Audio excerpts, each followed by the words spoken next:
Piles માટે ડૉક્ટરને ક્યારે બતાવવું પડે, કેવા સિમ્ટમ્સ હોય ત્યારે બતાવવું પડે?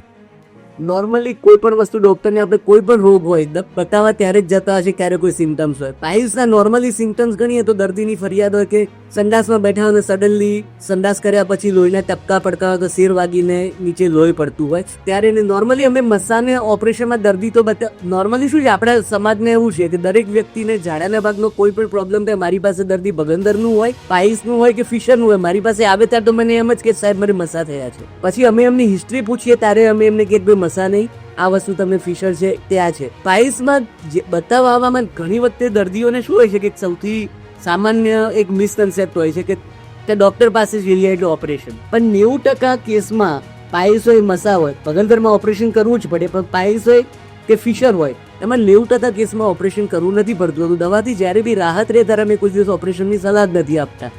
ઓપરેશનની સલાહ અમે ત્યારે જ આપીએ કે દર્દીને વારે વારે બ્લીડિંગ થતું હોય. વારે વારે બ્લીડિંગ ના થતું હોય, કોઈ વખતે જ બ્લીડિંગ થતું હોય પણ વધારે માત્રામાં થતું હોય, જેથી અમે એમ લાગે કે શરીરમાં ધીરે ધીરે તો જેમ ન ટપકતો હોય ટાંકું ભરાયું હોય, ન ટપકતો હોય તો ટાંકું વહેલું મોડું ખાલી થવાનું જ છે. એમ આપણા શરીરમાં જે બી લોહી છે જ્યારે ટપકા પડે છે તે શેર વાગે છે એટલે શરીરમાં જેટલું લોહી બને છે એનાથી બહાર વધારે વહી જાય તો લોહી ઓછું થવાની શક્યતા હોય. એવા કેસીસમાં અમે નોર્મલી ઓપરેશન કરવાની સલાહ આપતા હોઈએ છીએ.